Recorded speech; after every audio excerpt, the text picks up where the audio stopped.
Hi, it's Rock from Viper Tactical Training.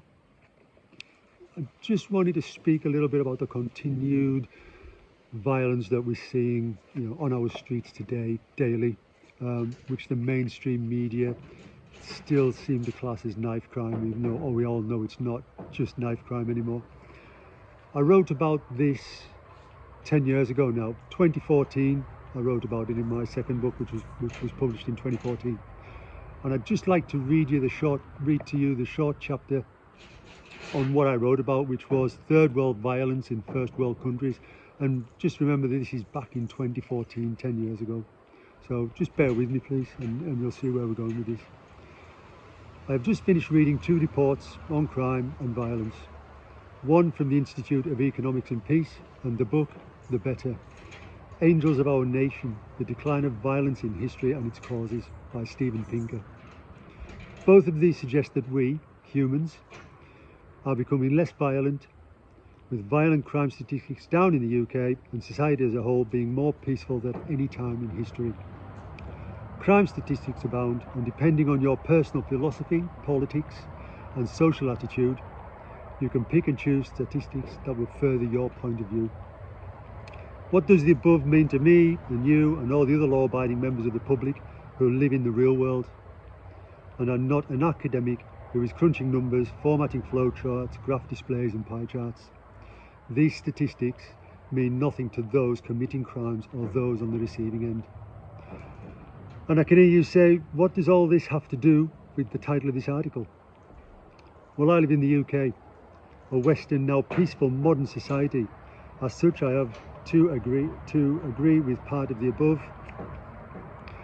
mentioned reports, but only a small part. The majority of people are nice, decent and peaceful individuals, and that's the part I agree with. Our society has developed into what is today from a bloody and violent past era. As we develop socially, academically, spiritually and tolerantly, many of us leave behind, or in many cases have left behind, our warrior and hunter-gatherer instincts. We are today a first world country. Unfortunately, there are those among us from our own countries that have not developed accordingly. Where still we have legal and illegal immigrants residing in the UK who came from developing world countries where many are still tribal in nature and are at the stage of society equivalent with our medieval society, our medieval ages. Witches and witch doctors are burned alive. Rival tribal members are mutilated and killed in numerous inhuman ways, including children. Life has little or no value. This sounds familiar to our bloody past, does it not?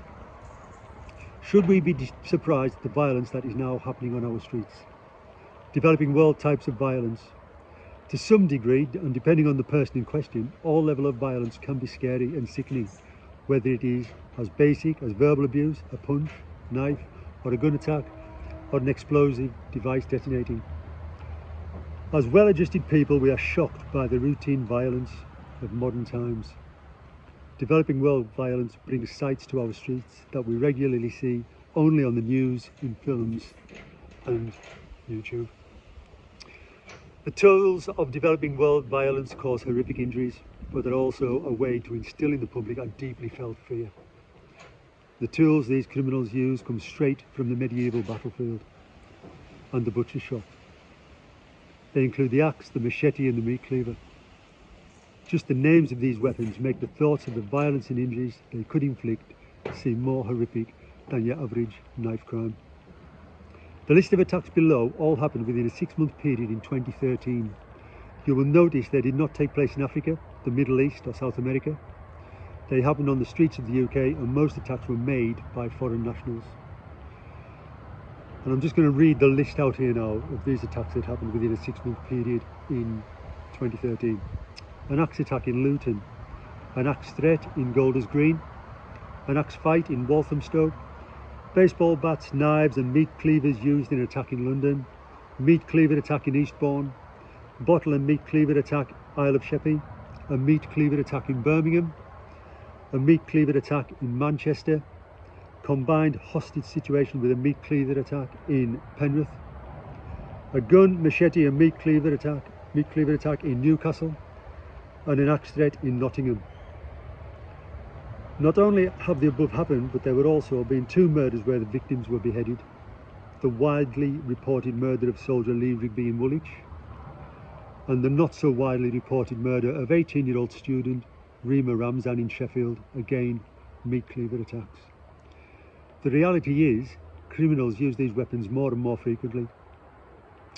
So in your reality training, when was the last time you trained to defend against these types of attacks? The psychological impact far outweighs the knife which you regularly train with. I'm sure you've heard the question, how medieval can you get? Moreover, how quickly can you get there? It's quite possible more of these attacks will happen in the future, especially from home-based lone wolf terrorist attacks. As in the above cases, some people are going to find out the answer to that question sooner rather than later. Getting medieval is what the defenders are going to have to do very, very quickly. I do not want to send you to bed having nightmares. Remember, the academics in their ivory towers say we are living in the most peaceful time in human history. Also, as they say at the end of Crime Watch, after showing numerous violence and violent attacks, statistically, the chances of these attacks happening to you are very low. Well, I'm not too fond about being a statistic, so I think I'll just stay dangerous. So I wrote that in 2014, and I think that's more prevalent today than when I first wrote that. And I wrote a follow-on article as well, and I'd just like to sort of read some of that out to you, if that's okay. There's a concept called distance from discord, and this relates to the mainstream media's use of shocking, unprecedented, terrifying, horrific, and all the other buzzwords that they like to use, and how we are becoming as a society these days. So there's a concept called distance from discord. Excuse me while I just get a drink here. Distance from discord.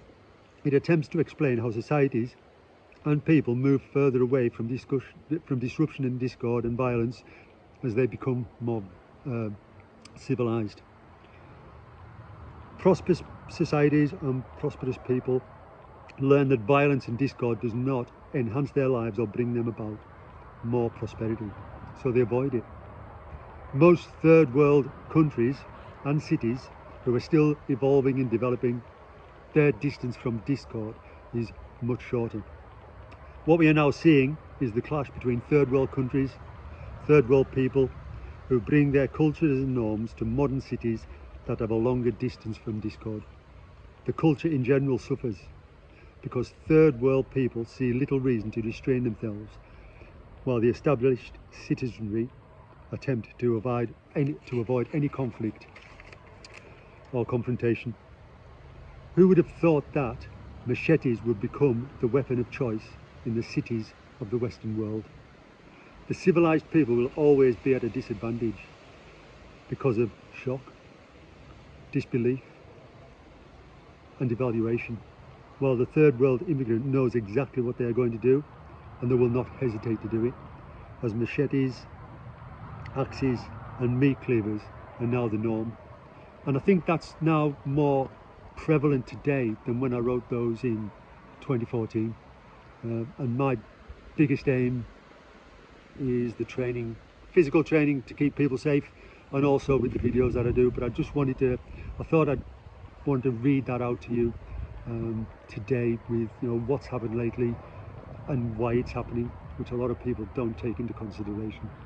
I hope that's been interesting for you. So if you've got any questions, drop a comment in the box below.